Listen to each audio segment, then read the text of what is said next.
정보가 있는 시사 토크쇼 장윤선의 팟짱.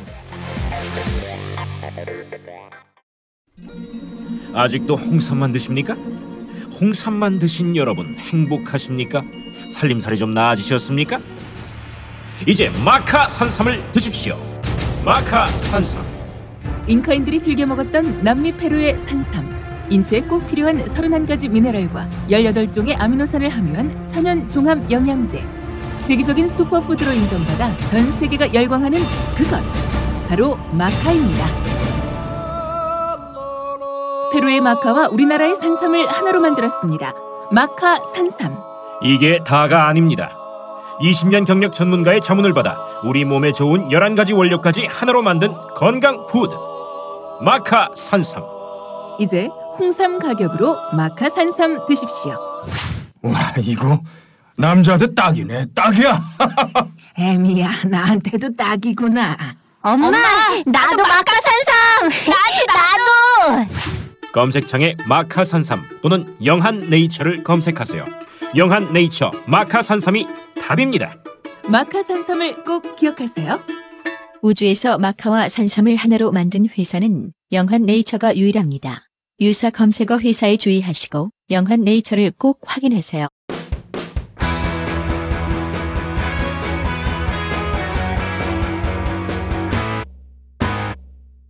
색깔 있는 인터뷰. 얼마 전 법원이 MBC 노조원의 해고 무효 소송에 원고 승소 판결을 내렸는데요. 이번에는 업무 방해 혐의도 무죄를 선고하면서 MBC 노조 파업의 정당성을 다시 한번 인정했습니다. 이용마 전 노조 홍보국장과 함께 이번 법원의 판결의 의미와 기형적인 한국 언론 지형에 대해서 말씀 나눠보겠습니다. 안녕하세요, 국장님. 예, 안녕하세요. 예, 오랜만에 뵙습니다. 예, 네. 한 몇 달 된 것 같은데요. 이 자리 딱 이 자리였잖아요. 저희 예. 예전에 이털남 하실 때. 예. 감회가 새로우시죠? 그게 2014년 말이었죠. 13년인 것 같아요. 제가 생각할 때는. 13년이었나? 그럼 벌써 1년 지났네. 1년 반. 네, 1년 됐죠. 반 가까이 돼가네. 예. 그래도 오시니까 편하시죠? 편하시기는? 예, 아무래도 다른 데 갔을 때보다 여기가 네. 훨씬 아늑한 그런 느낌이 있어요. 그렇습니다. 제가 또 아늑하게 한번 진행을 해보겠습니다. 요즘에 어떻게 지내세요? 요즘에는 이제 네. 주로 시간 강사. 일주일 5일 중에요. 4일은 강의를 하고, 네. 그다음에 하루는 제가 이제 국민 라디오, 뭐 이용마의 한국 정치에서 저 하는 대담 프로가 있어요. 뭐 네. 그거 진행하고 일주일이 빡빡합니다. 그래서. 아이고, 빡빡하시네요. 그러니까 저번에 잠깐 출근도 하셨었잖아요, MBC에. 예. 그건 어떻게 된 거예요? 출근했다가 다시 또 저희가 예. 1심에서 해고무효 소송 이겼잖아요. 네네. 예, 징계무효 소송에서 1심에서 이긴 것을 계기로 해서 법원에 가처분 신청을 냈어요. 그러니까 쉽게 말하면 이제 복직 가처분 신청이죠. 1심 판결에서 복직을 시켜라고 판결을 했으니까 네. 그 법에 따라서 우리를 복직을 일단 시켜라 라고 가처분 신청을 냈고 이게 이제 법원에서 받아들여졌습니다. 네. 그래서 실질적으로는 우리가 회사의 정식 직원이 돼야 돼요. 법적으로는. 그렇죠. 가처분 예. 신청이 받아들여졌으니까. 그런데 회사가 그 당시에 우리가 이 가처분 결정이 난 뒤에도 돌아오란 얘기를 안 해요. 그래서 우리는 계속 받아들여라라고 요구를 하다가 나중에 이제 출근을 했죠. 네. 그랬더니 회사가 막았습니다. 청경들을 동원을 해가지고 정문에서부터 우리를 막았어요. 아니, 법적으로 출근하게 돼 있는데 그걸 또 막았어요. 네. 네. 이거 완전히 위법한 행위죠. 그렇죠. 예. 그렇게 막다가 이제 우리가 계속 이건 법의 판결을 거스르는 행위인데 말이 안 된다라고 해서 이제 항의를 하고 이게 언론에 보도가 되고 이러면서 이제 MBC로서도 이건 더 이상 막을 수는 없다. 이렇게 갈 수는 없다라고 판단을 했는지 그리고 나서 뭐 한 일주일인가 2주일인가 지난 다음에 우리에게 임시 근로자 지위를 부여하겠다고 한 거예요. 네. 임시 근로자라는 게 뭐냐면 그냥 니네는 정식 직원이 아니다. 법원이 임시적으로 니네를 직원의 지위를 주라고 결정을 한 거니까 네. 일단 그 임시 직원으로서 신분을 갖되 정식 인사 발령을 하지 않겠다. 니네는 사원이 아니다. 네, 인사 발령하지 않겠다라고 하면서 네. 그 MBC 일산에 스튜디오가 있죠. 드림센터라고 하는데 네, 있죠. 예, 그 건물에 201호가 니네 출근지다. 라고 출근지 지정을 네. 그것도 뭐 저 문자로 했던가 아니면 저 인사부에 말단 직원을 시켜가지고 통보를 한 거예요. 일방적으로. 그래서 아니 그럼 우리 출근하라는 거냐 언제부터 출근하라는 거냐 그랬더니 아무 얘기도 없습니다. 말단 여직원이 아는 바가 없죠. 저는 그냥 그 여기가 출근지로 지정됐다고 통보하라는 그런 지시만 받았습니다. 언제 출근하는 것도 없고 그냥 네. 이쪽으로 가십시오. 그것만 알려준 거예요. 네. 뭐 그렇게 해서 저 MBC를 일산 드림센터를 나가는데 이제 네. MBC 직원이 되다 보니 임시 직원이지만 직원이잖아요. 네. 그러다 보니까 이제 자기들이 또 뭐 문자 같은 거 보내더라고요. MBC 당신들은 그 뭐 사규에 따라서 뭐 품위 유지해야 되고 어쩌고 저쩌고 이제 의무만 몽땅 줘요. 권리는 안 주고. 네. 아무것도 안 하고 그냥 거기로 출근만 한 건가요, 그러면? 그렇죠. 가서 할 일이 없죠. 처음에 갔을 때는 전화기도 먹통이었고 뭐 컴퓨터 아무것도 없고 그냥 책상과 의자만 있었거든요. 야. 예. 그러다 거기 또 안 앉아 있으면은 뭐 출근지 이탈이다 뭐 이렇게 그렇죠. 또 나올 수도 있잖아요. 그렇죠. 아. 그렇게 해서 문자 몇 번 받았어요 회사에서. 그 뭐 귀하는 그 뭐 언제부터 언제까지 몇 달 동안 뭐 그 출근을 안 한 적이 있습니다. 예. 여기에 대해서 해명하십시오. 뭐 이런 뭐 문자도 보내고 심지어는 뭐 내용 증명까지 보냈대요. 저는 못 받았는데 제 주소지는 회사에서 지금 모릅니다. 비밀로 하고 있어요. 참 이건 아유 막 웃을 수도 없고 울 수도 없고 뭐 그런 상황인데 예. 그것도 이제 뭐 2심 판결 되면서 못 하게 된 거죠. 그 출근 자체도. 그렇죠. 네. 보통은 그 가처분 결정이라고 하는 게 1심에서 이겼기 때문에 2심에서 우리가 또 이기면 계속 유지가 되는 거잖아요. 그게 상식적인 그런 그렇죠. 거죠. 예. 일반인들이 생각할 땐 네, 그게 네, 당연한 거죠. 대법원 판결까지 일단 가는 거 아니에요. 예. 그런데 그래서 이겼으니까. 예. 예. 그런데 회사에서 그 가처분 결정문에 이건 판사의 실수일 수도 있는데요. 이 결정은 어찌됐든 뭐 1심, 2심에서 질 수가 있잖아요. 우리가. 그렇죠. 그렇기 때문에 일단 2심까지다. 다음 판결까지다. 라고 해놨어요. 그랬더니 그걸 이제 문자 그대로 자기들 유리한 식으로 고지고대로 해석을 해가지고 2심 판결에서 이기나 지나 니네는 그 가처분 결정의 한계는 끝났다. 1심까지다. 네. 그래서 2심 우리가 해고한 그 날짜로 네. 승소한 그 날짜로 다시 해고자 신분으로 바로 전환됐습니다. 야, 이 재판에 1심 이기고 2심도 이겼는데 이 MBC 직원이다 하는 가처분 신청이 받아들여졌는데도 불구하고 2심에서 이겼는데도 직원이 또 안 됐네요. 참 이게 이런 제 상황 MBC의 현 주소입니다 지금. 참 어쨌든 이번에 예. 승소하신 것 정말 축하드립니다. 예, 고맙습니다. 예. 예. 많은 우리 팟짱 애청자분들 그리고 오마이뉴스 독자분들이나 많은 국민분들께서 기뻐하셨을 것 같아요. 예. 소감을 먼저 한번 듣고 싶어요. 소감은 뭐 간단하게 말씀드리자면 그렇죠. 일단 저희 파업이 네. 그만큼 합법적이었다는 거 음. 그걸 법원에서 인정을 해준 거거든요. 네네.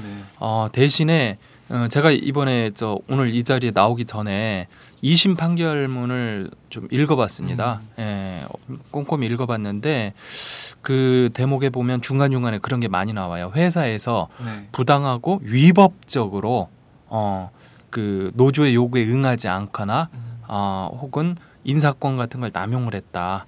예, 이런 것들이 상당히 많이 나옵니다. 네. 즉 우리가 정당하고 합법적인 행동을 한 거고 지금 회사 경영진이 굉장히 부당하고 불법적인 행위를 하고 있다라고 법원이 인정을 한 거예요. 그렇죠. 예. 네. 그런 점에 있어서 굉장히 저희들은 뿌듯하죠. 예. 당연한 판결인데 참. 너무 힘들었어요. 예.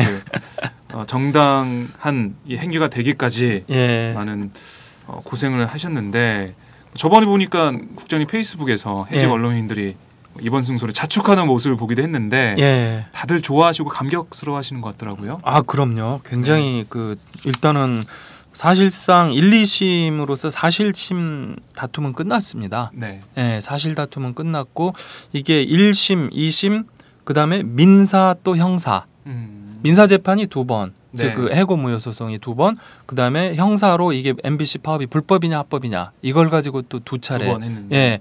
모든 재판에서 완승을 거뒀거든요. 4전 4승. 그렇죠. 그렇죠. 네, 정식 재판 4번 했습니다. 이제 회사에서 상고할 거고 검찰이 또 상고했겠죠. 뭐 네. 그러면 이제 대법원 판결만 남았는데 대법원 판결 같은 경우에는 사실 저는 의미를 두고 있지 않아요.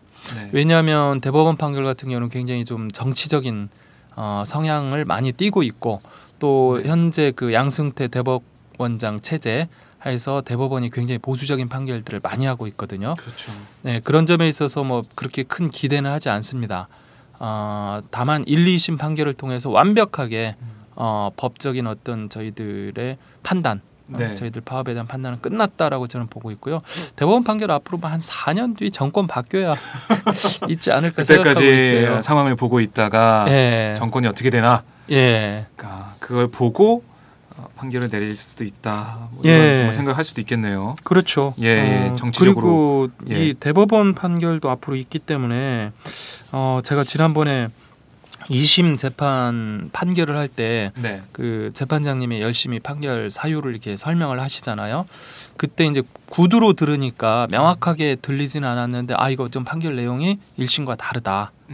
라는 그 느낌을 받았어요. 이제 그 다음에 그 부분은 이제 기자들이 알아서 언론에서 정리해주겠지라고 생각을 했는데 그 아무래도 이제 언론이라고 하는 게 속보성이잖아요. 그러다 그렇죠, 보니까 판결문들을 꼼꼼히 다 안 읽은 것 같아요. 일단 이겼다는 거에 굉장히 의미를 두고서 그 부분을 이제 부각을 해서 많이 그 기사들을 작성을 하셨던데 네. 제가 이 자리 나오기 전에 좀 그 부분이 부각이 안 됐다 이상하다 해가지고 지금 오늘 아침에도 다시 판결문을 읽어보고 제가 페이스북에 올렸습니다. 자세한 내용을. 그래서 제가 페이스북에 올린 내용을 네네. 제가 한번 이렇게, 좀 가져왔어요. 것 같아요. 예. 예, 페이스북엔 좀 길게 올렸는데 짤막하게 설명을 드리면 이렇습니다. 기존의 이 파업을 일단 그 어느 회사가 됐든지 간에 노동조합이 파업을 하면 네. 무조건 불법으로 몰아붙였던 게 이제 과거 군사정부 시절까지 군사정부를 떠나서 DJ 노무현 정부까지도 그랬습니다. 예. 일단 파업하면 불법이다. 예, 네. 그리고 업무방해죄로 다 처벌을 했어요. 왜냐하면 파업이라고 하는 건 헌법에 보장돼 있고 헌법에 보장돼 있는 국민의 권리입니다. 네. 그런데 이걸 업무방해죄라고 하는 걸 파업에 대한 불법 파업 이런 건 법적으로 성립하지 않아요. 그래서 불법 파업 혐의 죄로 처벌을 받았다 이런 사람 없습니다. 네. 업무방해 혐의로 처벌을 하거든요. 회사의 업무를 방해했다. 네. 그래서 파업을 불법적으로 만들어 버리죠. 그렇죠. 네. 예. 그런데 여기에 대해서 그 2011년도에 이용훈 대법원장 시절에 대법원이 전원 합의체를 통해서 업무방해죄 적용을 상당히 엄격하게 하도록 네. 하는 판례를 내놨습니다. 그래서 그 이 업무방해죄가 적용이 되려면 이제 3가지 요건을 갖춰야 된다라고 이야기를 했거든요. 네. 첫 번째로는 파업 목적의 정당성이 없어야 됩니다. 업무 방해가 되려면 예. 파업의 정당성이 없어야 된다. 예, 예를 네. 들어 뭐 그 근로조건 개선이라든지 이제 이런 부분들은 명확하게 파업의 정당한 그쵸, 사유가 정당한 되죠. 사유죠. 예. 예. 근데 그렇지 않고 예를 들어 뭐 무슨 정치적인 뭐 특별하게 뭐 대통령 퇴진을 고로 간다든지 네네. 뭐 이러면 안 되죠. 네. 예. 그다음에 이제 두 번째가 파업이 사용자가 예측 가능하지 않은 시점에 전격적으로 들어가야 됩니다.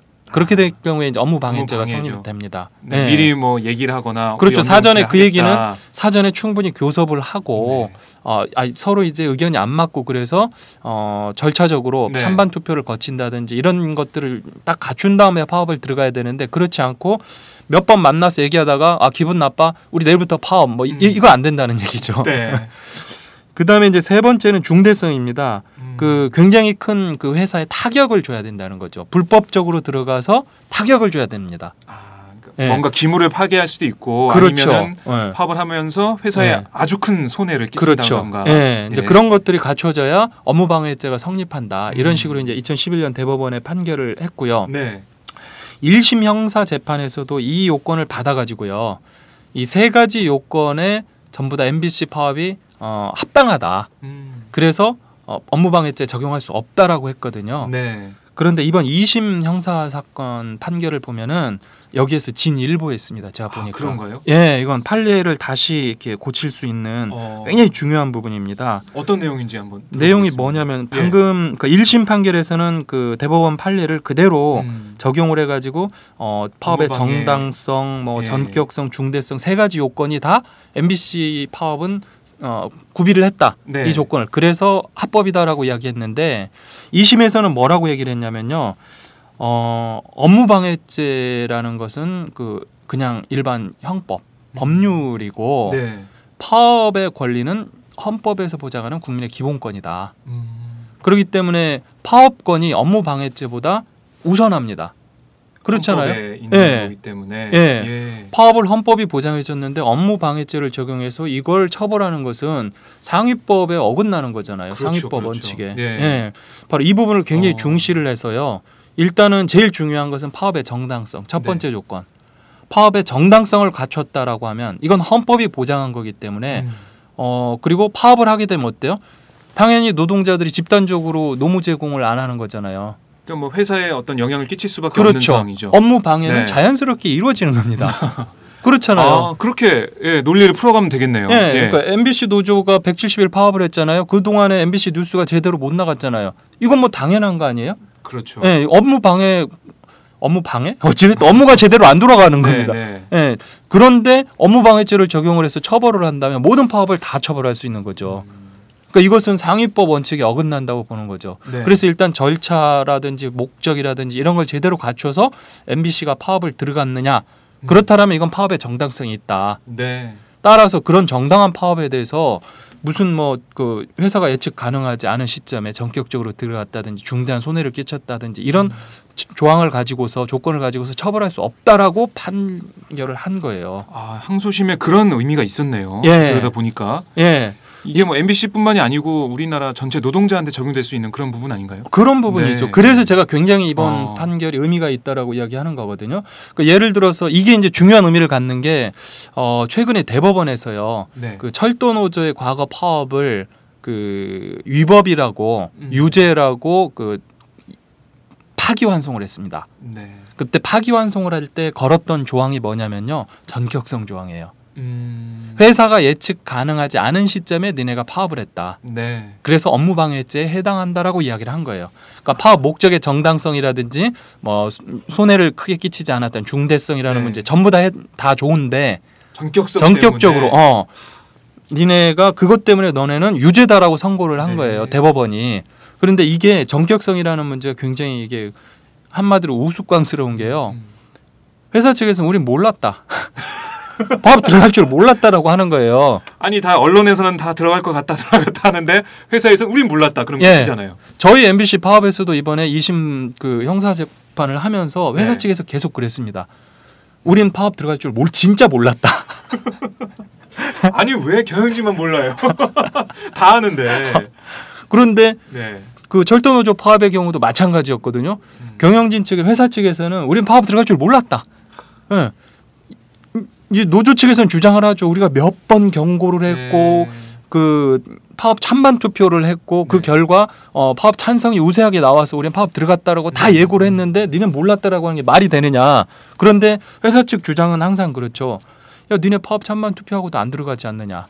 항상 들어가는 게 아니지 않느냐. 네. 그래서 우린 진짜 안 들어갈 줄 알았다. 뭐 이거예요. 그러니까 정가의 보도처럼 휘둘릴 수 있는 게 바로 이게 전격성 문제였네요. 그렇죠. 예. 이게 참 그러니까 거꾸로 노동자 쪽에서요. 회사가 알았다라는 걸 증명을 할 수 없잖아요. 그렇죠. 회사 입장 회사가 몰랐다라고 주장하면. 예. 근데 이런 문제를 가지고 지난번에 대법원에서 이 철도노조 문제를 가지고 유죄 판결을 내린 겁니다. 네. 그런데 이번 그 항소심 재판부를 보면은요. 일단 전격성 문제라든지 그 중대성 문제 이건 네. 차후의 문제다. 이건 말 그대로 업무 방해죄에 해당하는 사항이고 네. 그것은 파업의 목적이 부당한 경우에 파업에 들어갔으나 목적이 부당한 경우에 그런 업무 방해죄를 적용할 수 있는 것이지 네. 정당한 파업에 대해서 그러한 업무 방해죄를 적용할 수 없다라고 명시적으로 적시를 해놓은 예. 겁니다. 굉장히 의미가 있는 거죠. 오, 그렇네요. 네. 그다음에 이제 두 번째로 예. 또 저희 파업에서 굉장히 그 이번 판결에서 장점 중에 하나가요. 대법원에서 혹시라도 또 이걸 가지고 뒤집을까봐 그 부분에 대해서도 이번 형사재판부가 판결을 했습니다. 네. 그래서 혹시 파업 목적, 그러니까 파업의 목적이 부당하다라고 나올지라도 네. 그 경우에는 예를 들어 방금 얘기한 대로 그 파업의 전격성과 중대성 문제를 우리가 살펴봐야 된다. 그런데 MBC 파업을 보건대 예측 가능성 문제, 충분히 회사 측이 당시에 예측을 가능했고, 네. 그다음에 손해를 많이 끼쳤다라고 하지만 그 부분도 얘기가 안 된다라고 해서 전부 다 검사 측의 항소를 기각을 했습니다. 네. 그러니까 대법원에서 설령 MBC 파업이 목적이 정당하지 않다라고 하더라도 업무 방해죄를 적용할 수 있는 이 두 조건, 이 부분은 전부 다 MBC 파업이 구비를 했다라고 지금 한 겁니다. 그러니까 보면은 이 정당성 문제 그리고 또 한 가지 부당하다고 하더라도 업무방해 혐의는 아니다 이렇게까지 항소심에서 판단했는데 예. 대법원에서 설마 이거 뒤집을까 저 이런 생각이 드는데요. 근데 또 모르죠. 어떻게 될지 모르겠는데. 그건 진짜 모릅니다. 예.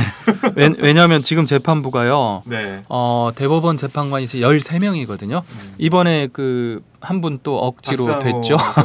거의 억지로 됐죠, 진짜. 네. 말 그대로. 네, 어거지로 임명이 됐는데 네. 이분까지 해서 지금 13명입니다. 그런데 대법관들이 전부 다 13명이 이명박 정부 이후에 임명한 분들이에요. 13명이. 네. 그래서 전부 다 이번에 새로 임명된 박상옥 대법관처럼 굉장히 보수적인 분들입니다. 그래서 이분들이 또 어떤 논리를 또 개발을 하려고 하는지 그건 알 수가 없습니다. 근데 어찌됐든 대법원 판결이 나기까지는요. 제가 봐서는 한 3년 이상, 한 4년? 네. 이번 정부에서는 안 날 수도 있다. 예, 이렇게도 볼 수 있겠네요. 예, 저희가 만약에 지는 판결이다. 네. 예, 그러면 빨리 날 수 있어요. 한 1년, 1, 2년 사이에 날 수 있는데 네. 이제 그렇지 않은 경우는 계속 끌겠죠. 예, 이번 계속. 정권 하에서 판결을 못 내릴 테니까 감히. 예.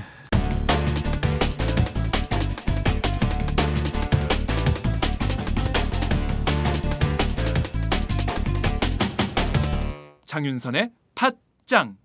아니 이렇게 보면 그 항소심 판단 보면 뒤집을 만한 데 진짜 없는 것 같은데 대법원이 어떻게 나올지 제가 계속 지켜보고요. 예. 자, 2012년 MBC 파업 정당했다는 게 다시 한번 확인됐는데 김재철 사장은 자리에 없어요. 지금 자리에 없지만 현 안광한 사장 이 체제 경영진도 뭐 어떻게 보면 김재철 사장 체제에서 계속 있었던 분들이고 임원진 쪽에 분명한 입장을 좀 내놔야 되지 않을까 싶은데 어떻습니까? 어떻게 보면이 아니라요. 이리 뜯어보고 저리 뜯어보고 아무리 뜯어봐도요. 지금 현재 경영진은 그 당시 파업에 대해서 책임이 있는 사람들입니다. 네. 저희가 파업을 할 때 안광한 지금 사장이요. 그 당시에 부사장이었습니다. 그리고 부사장은 인사위원장이거든요. 그래서 직원들의 징계의 책임자입니다. 이번 그 민사소송에서 저희가 징계 무효소송 전원 다 이겼잖아요. 네. 해고자 6명을 포함해서 정직까지 받은 이 44명이 전원 다 승소했습니다. 당연히 안광한 사장 책임이 있죠. 그 당시에 부사장이었고 인사 문제에 관여를 했으니까. 예. 당연히 책임자입니다. 그리고 지금 현재 부사장이 뭐 권재홍 부사장인데 권재홍 부사장 그 당시에 MBC 뉴스 앵커를 하면서 허리우드 액션을 만들어냈던 장본인이잖아요.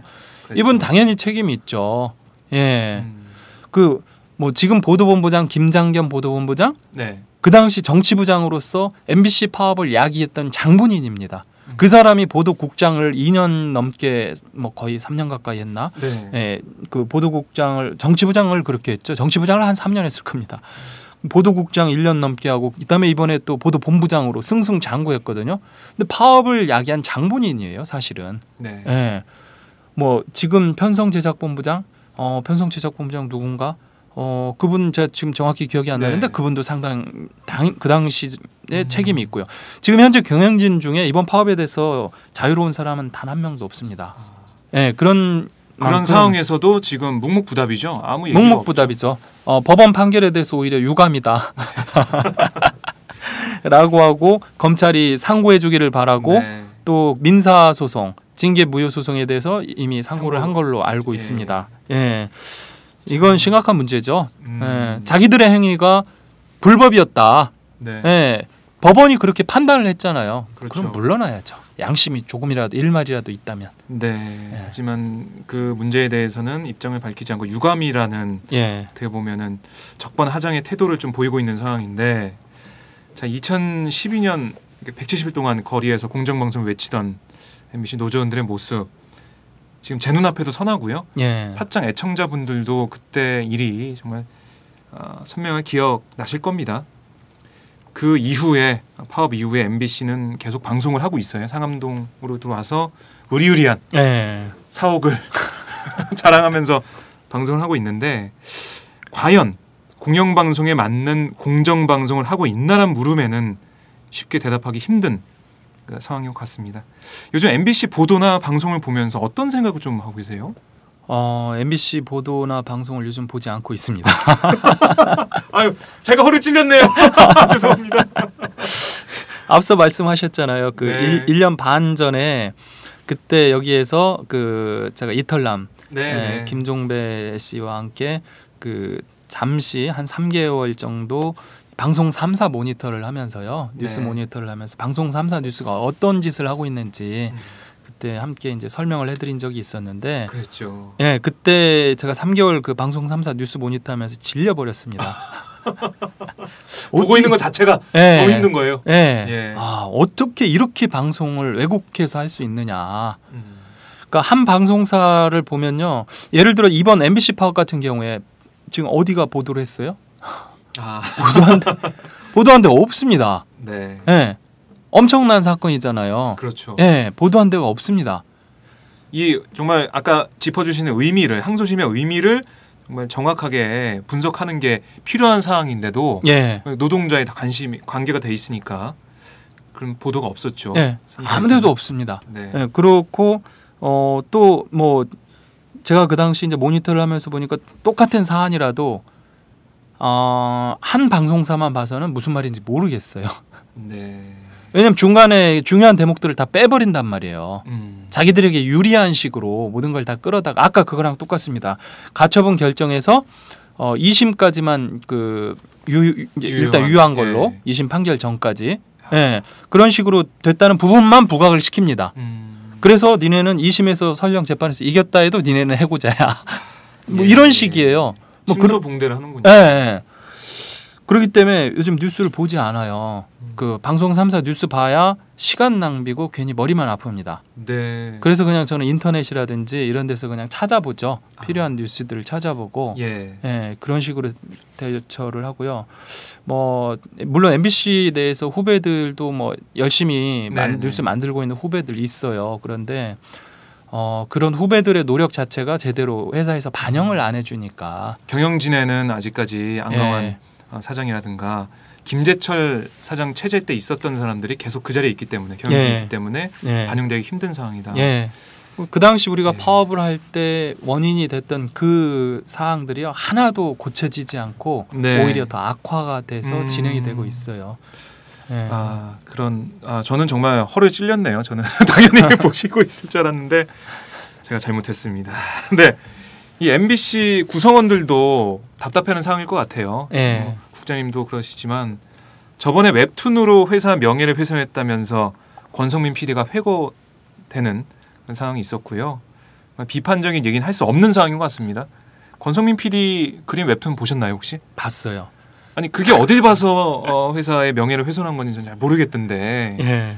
사실 적시던데 참 안타까운 상황이었고, 내부 구성원들의 사기도 좀 높지 않은 것 같더라고요. 들어보면 제가 아는 MBC에 근무하시는 분의 얘기를 들어보면 한참 눈빛이 초롱초롱해야 하는 젊은 직원들은 맥이 딱 풀려 있고 대신 임원들만 눈빛이 초롱초롱하다고 그러더라고요. 이 국장님이 보시기에 MBC에 있는 선후배들을 만나보고 얘기 들어보시면 참 답답하실 것 같은데 어떻습니까? 얘기 아까 그 들어보시면. 표현이 딱 맞는 네. 표현이에요. 예. 그 젊은 친구들이 원래 이제 사기가 넘쳐서 그렇죠. 적극적으로 일을 하려고 하는 의지를 보이고 이렇게 돼야 회사가 발전을 합니다. 그런데 지금 MBC는요 그게 전혀 없어요. 후배들 만나봐도 그렇고 선배들 만나봐도 그렇고 다들 하는 얘기가 똑같습니다. 네. 그냥 뭐 회사에서 월급을 받아야 되니까 예, 그냥 시키면은 하는 거고 네. 아니면 뭐 말고 뭐 이런 식이에요.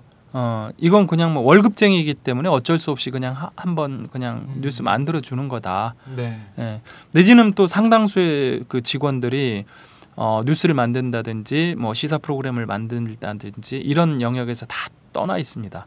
네. 예. 그건 뭐 정치부 쪽인가요? 그쪽에는 어떻게 보면 시용 기자들로 다 채워져 있다 이런 네. 얘기 들리던데. 시용 경력 기자들이 네. 주류죠 거기에서.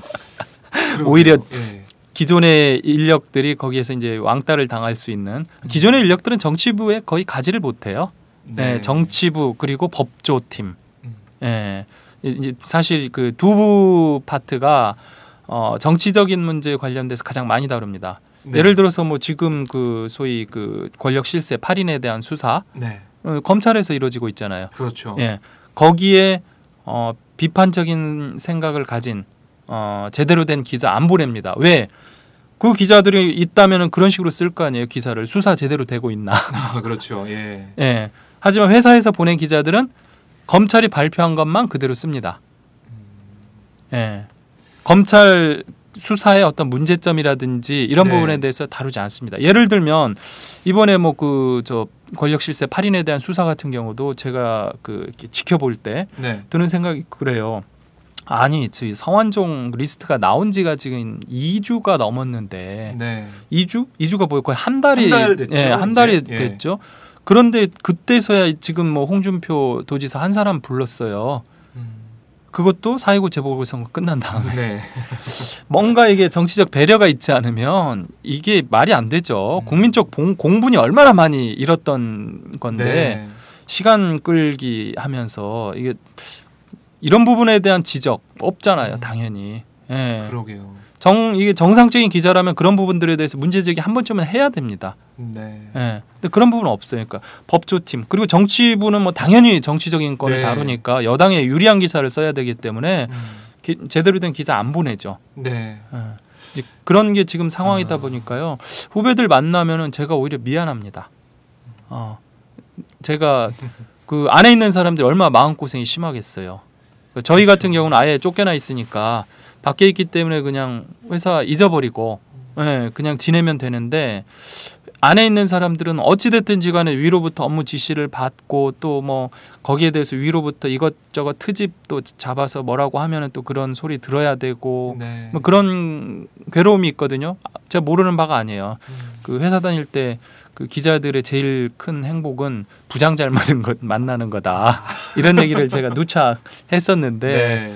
예, 왜냐하면 부장이 좀 합리적이고 생각이 건실한 사람이다라면 아래 있는 사람들 일을 그렇게 피곤하게 하지 않습니다. 네. 그런데 그 이제 부장이 이 전혀 엉뚱한 사람이 온다면 아래 사람들이 엄청 피곤합니다.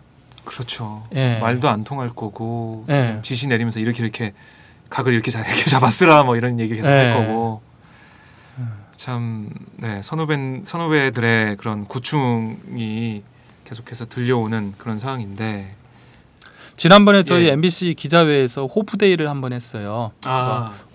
이제 호프데이라는 게 다른 게 아니고 말 그대로 호프를 마시면서 그 희망을 얘기하는 서로 이제 모여서 그 간만에 얼굴 보고 네. 뭐 선후배끼리 모이고 뭐 이런 자리인데 그 전에 MBC가 정상적일 때는 1년에 몇 번씩 했습니다. 근데 요즘은 이제 그나마도 제대로 안 되는 것 같아요. 네. 거기다가 호프데이를 했는데 저는 당연히 회사를 계속 안 나갔기 때문에 대단히 오랜만에 보는 뭐 선후배 동료들이잖아요. 그렇죠.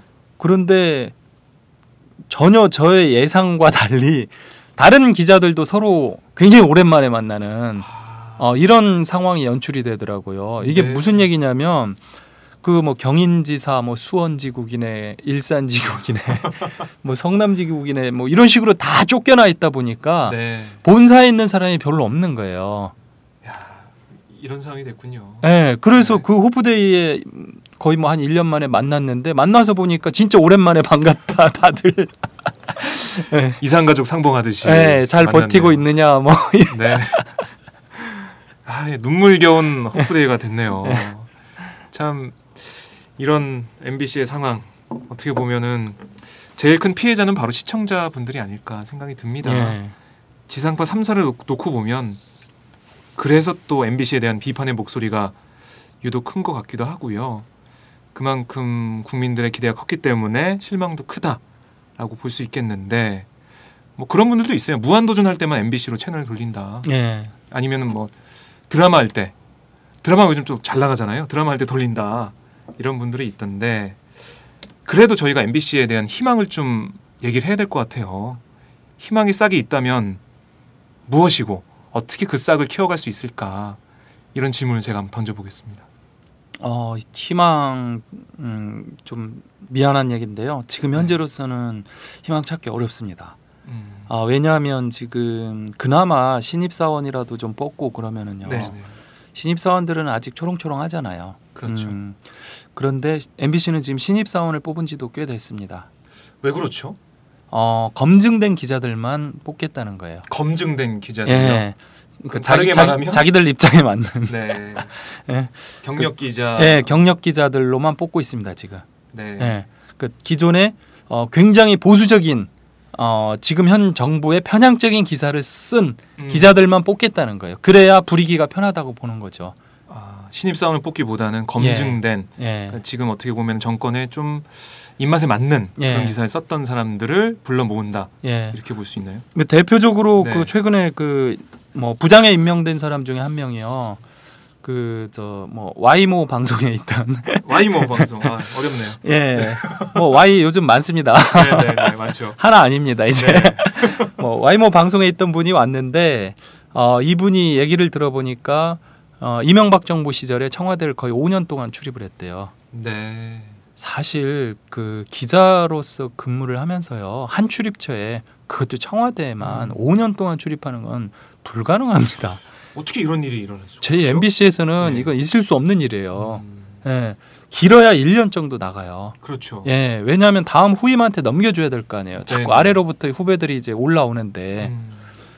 근데 5년 동안을 출입했던 분이 경력 기자로 MBC에 입사를 했어요. 네. 그래가지고 지금 뭐 부장을 맡고 있다고 들었어요. 그러니까 이런 사람들로만 충원을 하고 있다 보니까 기존의 인력들을 자꾸 몰아내겠다는 거죠.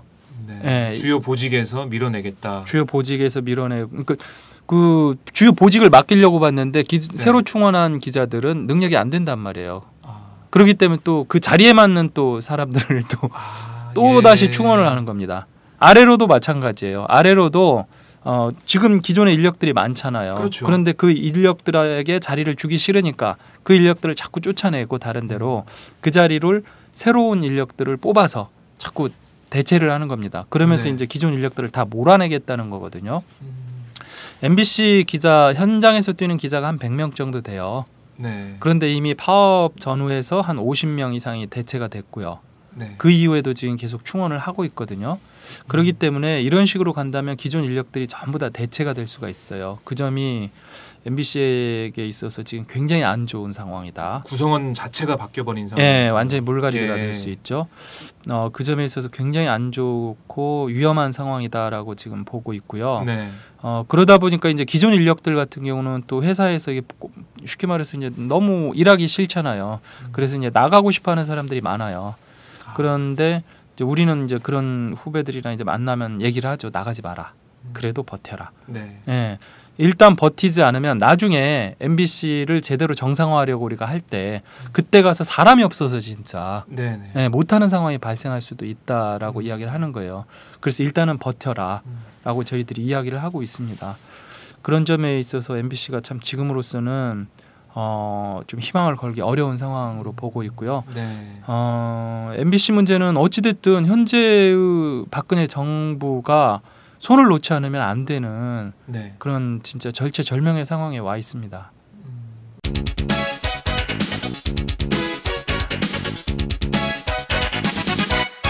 장윤선의 팟짱. 그럼 뭐 지금 경영진이 바뀌지 않는 이상 희망을 볼 수 없다 이렇게라도 이렇게 해석을 할 수도 있는데 참 MBC 문제는 저희가 많은 분들이 참 MBC가 바뀌길 바라고 있고 보도가 제대로 되길 원하고 있는데 지금 현재로서는 힘든 상황이네요. 그러니까 MBC 지금 이 문제에 대해서 우리 청취자 여러분들도 너무 뭐 MBC 지금 안에 있는 기자들이나 PD들 네. 니네 너무 조용하게 있는 게 아니냐 뭐 이렇게 좀 나무라시기보다 뭐 네. 울분이 나겠죠 아유, 아무래도. 그렇죠. 예. 예, 그런데 안에 있는 사람들은 울분이 더 많습니다. 예, 아마 뭐 우울증이 걸릴지도 몰라요. 네. 이런 상황이 지속되면. 그러다 보니까 이제 그런 것들을 타개하기 위해서 하는 방법 중에 하나가 뭐냐면 회사 일은 말 그대로 그냥 월급을 받기 위해서 그냥 하는 일입니다. 어쩔 네. 수 없이. 그 외에 자기들 취미 생활들 있잖아요. 이것들을 개발들을 많이 하고 있어요. 네. 그렇지 않으면 진짜 우울증 걸려서 버틸 수가 없으니까. 버틸 수가 없습니다. 예, 보면은 뭐 대학원을 간 사람도 많고요. 자기 취미 생활하는 사람도 있고 이런 식으로 전부 다 이 본업보다 부업에 더 그 열정을 보이는 네. 예, 그런 상황이에요. 지금. 어떻게든 이 상황에서 버텨내고자 하는 MBC 구성원들의 노력 이것도 저희가 한번 평가 좀 해줘야 되지 않을까. 지금 이 상황에서는 네. 나무라실 때도 있지만 그래도 지켜봐 주시면 고맙겠다라는 말씀을 국장님께서 해주셨는데 네. 울분 MBC 뉴스를 보고요. 울분에 차시지 말고 저처럼 보지 마세요. 제가 진짜 솔직히 네. 드리는 말씀입니다. 그러니까 제가 그 2012년 파업 그리고 2013년까지만 해도 MBC 보지 마시라 뭐 이런 얘기 네. 감히 제가 드리기가 어려웠는데 요즘에는 상황 자체가 어쩔 수가 없습니다. MBC 뉴스나 MBC 시사 프로그램 뭐 보고 화내지 마시고 네. 보면 스트레스 받으니까 일단 스트레스 안 받고 네. 즐겁게 살아야 하잖아요. 네. 보지 마세요. 지금은. 네. 그리고 MBC가 다시 정상화될 수 있는 여건이 마련이 될 때 네. 그때 돌아와 주세요. 네. 네. 그때 꼭 돌아와 주시기 바랍니다. 알겠습니다. 자, 팟짱 많이 들어주세요. 네. 주제를 조금 바꿔서 저희가 지금 현재 언론 지형도 잠깐 짚고 넘어갔으면 좋겠습니다. 현재 대한민국의 방송 상황에 대해서 여쭤보고 싶은데 공영방송의 문제도 그렇지만 더 큰 문제는 종편이다 라는 지적이 계속 나오고 있습니다. 이 보수 일색인 방송사 이 상황 어떻게 보고 계세요? 이 어떻게 보면은 예전 맨 처음에 종편이 탄생했을 때 이렇게 많이 해줬어? 이러다가 두 개는 망하지. 그런 예측이 많았어요. 예. 하지만 지금 다 잘 굴러가고 있거든요. 어떻게 보십니까? 이건 정권 차원에서 적극적으로 키우고 있는 사안이기 때문에요. 네. 쉽게 망하지 않을 거라고 봐요. 만약에 그 박근혜 정부가 아니라 문재인 정부가 들어섰다라고 네. 한다면 지금 종편 중에 뭐 한 2개 정도 망할 수도 있었겠죠. 왜냐하면 그런 상황이 됐다라면 이건 법대로 말 네, 그대로 네. 적용을 했을 거고 그렇게 된다면 원리 원칙대로 적용했다면 살아남기 어렵겠죠. 그렇지만 지금 종편들은 뭐 안 봐도 뻔해요. 그 보이지 않는 특혜들 상당히 많이 지금 주고 있을 거고요. 그 속에서 살아남고 있습니다. 가장 그 대표적인 특혜 중에 하나가 그런 거잖아요. 최근에 왜 MBN 광고 영업한 거 네네. 실태 드러났잖아요. 드러났죠. 예. 지금 MBC라든지 일반 그 민방이라든지 이런 그 언론사들은 대부분 소위 미디어 랩을 끼고서 광고 영업을 합니다. 그렇죠. 쉽게 말하면 MBC가 직접 삼성이나 현대차에 가가지고 광고를 달라고 요구를 못 합니다. 네. 중간에 미디어 랩이 있어서요. 이 미디어 랩이 알아서 그 광고를 따다가 MBC나 뭐 다른 데 나눠주는 네. 상황이거든요.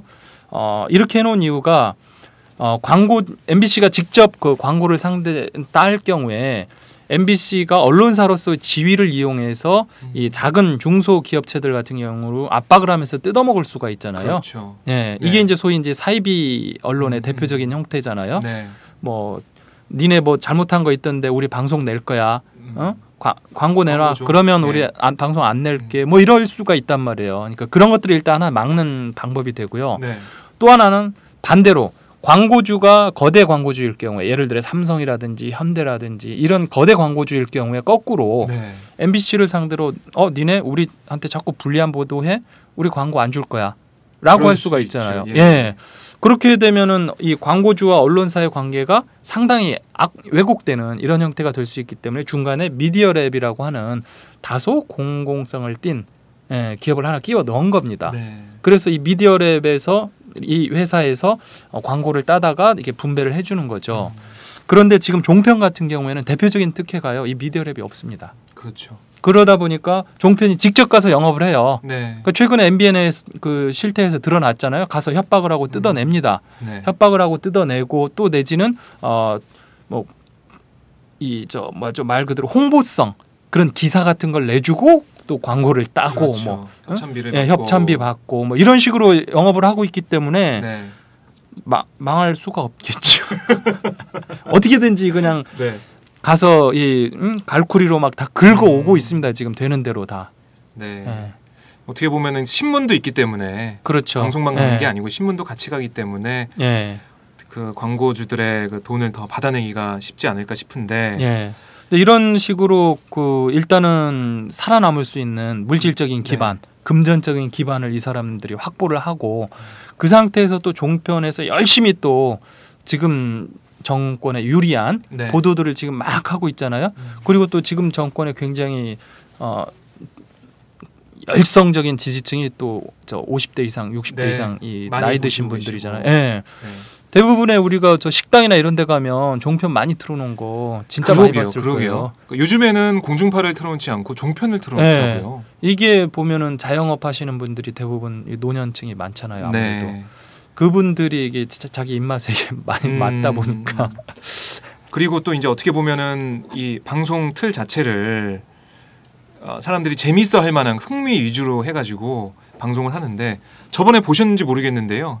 채널 A가 고 성완종 전 회장과 이완구 전 총리의 친분을 전하면서 이름 획수를 더한 숫자로 궁합을 보는 이른바 이름 궁합이 인터넷에서 화제가 되고 있다고 보도를 했어요. 예. 그리고 뭐 오마이뉴스의 12년 전 농민 집회 사진을 세월호 집회 사진으로 둔갑시켜서 막 패널들이 이게 세월호 집회가 폭력 집회다 비판하는 그렇게 몰고 가기도 했었고 뭐 TV조선은 성완종 회식 때 삼겹살 잘 먹어 뭐 이런 자막을 특종이라고 내보내기도 했었는데 흥미 위주, 재미 위주, 가십 위주 이런 방송을 계속하면서 사람들을 끌어모으고 있는 상황인데 이런 보도 행태 어떻게 보고 계세요? 이게 공중파만 있었다면 이런 방송 이게 저질 방송 안 나왔을 KBS에서 텐데. 나갔으면은요 네, 난리가 났습니다. 이게 그렇죠. 조중동에서 그걸 가만히 뒀겠어요. 난리가 났을 겁니다. 아마 조중동이 또 이렇게 난리를 피우면 또 지금 새누리당이라든지 이런 데서 또 정치권에서 가만히 있었겠어요? 가만히 안 있죠. 네, 또 새정치민주연합은 또 이 도덕적인 어떤 그 저기 족쇄에 또 걸려 있잖아요. 네. 또 새누리당이 막 항의하고 하면은 뭐 새정치민주연합은 그래 어쩔 수 없지. 니네 또 잘못했다. 뭐 예. 문제를 지적하면 뭐 KBS, MBC 당장 뭐 몇 명은 잘렸겠죠. 네. 예, 최소한 보직을 내놨을 겁니다. 그런데 지금 조중동은 끄떡 없잖아요. 종편은 끄떡 없습니다. 이게 그러게요. 아까 말씀드린 네. 신종 권한 유착이에요. 예. 이 종편에서는 일단은 적극적으로 그 현 정부에 유리한 네. 보도들을 계속하면서 어떻게 보면은 그 지금 정부에 대한 새누리당에 대한 지지층들을 만들어주는 효과를 갖잖아요. 네. 그런 기능을 하고 있고요. 그렇지만 또 살아남아야만 지금 정권이나 여당이 유리한 거 아니에요? 그렇죠. 그러다 보니까 살아남기 위해서 살아남으려면 시청자들을 많이 끌어야 하잖아요. 그러다 보니까 말도 안 되는 일단 굉장히 그 호기심을 일으키는 상업 방송의 전형, 퇴폐적인 상업 방송의 아주 전형적인 행태를 보이고 있는데 여기에 대해서 정부 여당은 눈 감아주는 거죠. 방통위도 뭐 솜방망이 처벌 뭐 이런 걸로 끝내고 예. 그리고 뭐 정말 정치권에서도 아무도 이걸 지적하는 사람도 없고 여당 쪽에서는요. 이런 상황 계속 반복이 되고 있는데 이름궁합 이거 보셨어요? 저는 방송은 못 봤고 나중에 기사화가 돼서 그게 뭐야 하고 저도 한번 봤습니다. 이게. 이런 게 우리나라 방송에서 보도가 되고 있는 상황 정말 참 안타까운 상황인데 이게 결국은 다 이런 문제들이 그러니까 MBC 문제도 그렇고 지금 종편 네. 문제도 그렇고요. 이게 바로 잡히려면 지금 현재 정치 권력이 제대로 들어서는 수밖에 없어요. 저는 이제 해고자 신분으로 자유인이 됐기 때문에 네. 자신 있게 말할 수 있는데요. 정권이 바뀌지 않으면 안 됩니다. 어떤 식이 됐든지 간에 지금 현재 굉장히 부도덕한 정권 네. 저기가 물러나지 않으면 안 돼요. MBC 문제도 MBC 파업을 하니까 정치 파업이라고 얼마나 공격을 했어요. 지금도 회사가 그렇죠. 공격을 하고 있습니다. 그런데 그 당시 저희가 파업을 했던 이유는 정치적인 문제가 아니라 아니 자기들이 정치권에 어떻게 보면 압력을 받거나 정치권과 유착이 돼서 네. 부당한 불공정한 보도를 해서 거기에 대해서 우리가 항의한 건데 오히려 우리를 향해서 정치 파업이다라고 막 매도를 하고 종북노조라고 매도를 했어요. 그런데 어쨌든 회사 경영진이 이런 식으로 나오다 보니까 회사 문제를 지금 해결을 하려면 네. MBC 노조 차원에서는 파업이라고 하는 수단, 그것도 전 세계 유례가 없는 170일 파업을 통해서 최대한 저항을 해봤지만 실패했습니다. 네. 결과적으로 남은 방법은 딱 하나밖에 없어요. 정치 권력이 바뀌는 수밖에 없습니다. 이게 바뀌지 않으면 불가능해요. 정말 이 국민들이 어떻게 보면 이 뭐 공중파 이 3사 문제나 종편 문제나 국민들의 힘으로 해결할 수밖에 없는 상황이네요. 그렇죠. 정치 권력을 바꿔야 된다. 국민들의 힘이라는 게 결과적으로는 정권을 바꿔야 되는 건데 선거 때 투표를 잘 하셔야 되는데 네. 선거 때 투표를 잘 못하고 계시잖아요. 그래서 가끔 국민이 원망스러울 때도 솔직히 있어요. 제가 뭐 이런 얘기를 어디서 해본 적은 없는데 국민들이 원망스러울 때가 있습니다. MBC가 이 상태로 가면은요, 전 MBC 죽습니다. MBC가 죽는다고요? 예. 근데 지금 동아일보 꼴이 나요. 지금 동아일보가 얼마나 망했습니까? 네. MBC가 지금은 그나마 이 유통구조를 장악하고 지상파라는 유통구조를 장악하고 그나마 먹고 살고 있는데 네. 이런 식으로 MBC 방송을 계속 한다고 생각을 해보세요. 망합니다. 저 얼마 안 가서 망해요. MBC를 살리려면 결국은 지금 이게 MBC 살리는 문제가 결국은 정치적인 문제가 돼버렸어요. 네. 네. 굉장히 중요한 문제입니다. 종편도 마찬가지예요. 종편의 저런 폐해들 바로 잡으려면요, 정치 권력이 똑바로 서야죠. 네. 저런 식으로 유착이 돼가지고 서로 우리끼리 공생하자 이런 시스템화에서는 불가능합니다. 네. 네. 아, 저희가 오늘 말씀을 쭉 들어보니까 정말 이 언론 환경 문제, 언론 환경이 얼마나 중요한지 이건 저희가 계속해서 뭐 성완종 리스트 사건이나 새정치연합 문제나 여기저기 보면 얼마나 잘못된 방송이나 언론이 국민을 세뇌시키고 있는가 알 수가 있는데요. 이 문제, 정치 권력을 바꾸고 국민들이 다시 깨어나는 수밖에 없다. 이렇게 저희가 정리를 해볼 수 있을 것 같습니다. 자, 오늘 국장님 나와주셔서 정말 감사드리고요. 끝으로 팟짱 애청자분들께 한 말씀 부탁드릴게요. 이털남 들으셨던 분들도 많으실 것 같습니다. 예. 팟짱 애청자분들께요. 제가 하고 싶은 얘기 웬만큼 다 했기 때문에 네. 뭐 특별히 더 드릴 말씀은 없을 것 같고요. 저는 이제 자유로운 신분이기 때문에 네. 그 1심 판결 때는 제가 이런 얘기는 안 했습니다. 근데 2심 판결 난 다음에 계속적으로 얘기를 한 게 이거예요. 자, MBC 경영진이 그동안 불법 부당한 행위를 해왔다는 게 법원에서 1, 2심 판결을 통해서 다 인정을 했다. 네. 그렇다면 이런 MBC 경영진의 부당한 행위, 불법적인 행위를 그동안 부추기고 승인을 해온, 인정을 해준 네. 박근혜 정부에서 이 문제에 대해서 입장 표명을 해야 된다. 이 문제에 대해서 사과하고 MBC에서 손을 떼라. 네. 이제 방송의 독립성, 이것은 경영진만의 문제가 아니다라고, 방송의 자유는 경영진만의 자유가 아니다라고 이번 판결문에 명시돼 있습니다. 네. MBC 구성원들의 자유이자 의무입니다. 그렇기 때문에 이 문제에 대해서 이제 정권은 손을 떼야 된다라고 이야기를 해요. 그리고 MBC 정상화를 하려면 그래야만 된다. 네. 팟짱 여러분들도 이 문제를 위해서 좀 더 힘을 써주시고요. 앞으로 정치 권력이 바로 서지 않으면 대한민국이 바로 설 수 없습니다. 네. 이 부분을 널리 유포를 좀 해주셨으면 좋겠어요. 네. 네. 팟짱 애청자분들이 같이 해주실 거라고 저는 믿습니다. 아니 국장님 그 정말 이 대법원 판결 빨리 나서 바로 상암동이잖아요. MBC가 바로 예. 옆인데 출근하셔가지고 팟짱에 출연해서 기쁜 소식을 좀 전해주셨으면 좋겠습니다. 예, 고맙습니다. 네, 오늘 말씀 예. 잘 들었습니다. 예. 네, 지금까지 이용마 전 노조 홍보국장과 말씀 나눠봤습니다.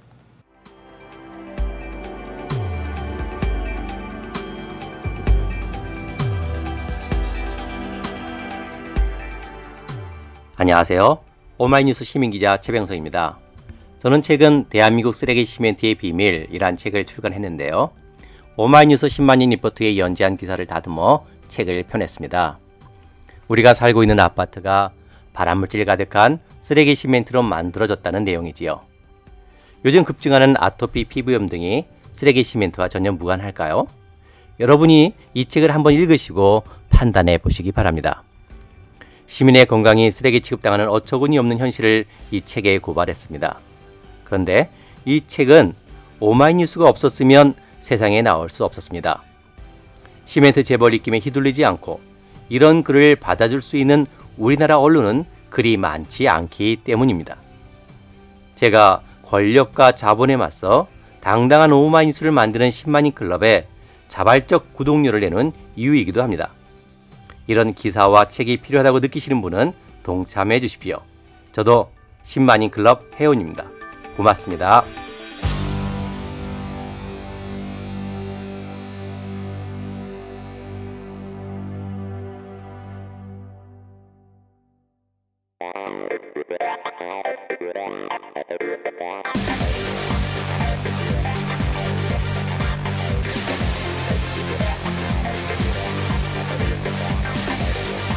정보가 있는 시사 토크쇼 장윤선의 팟짱.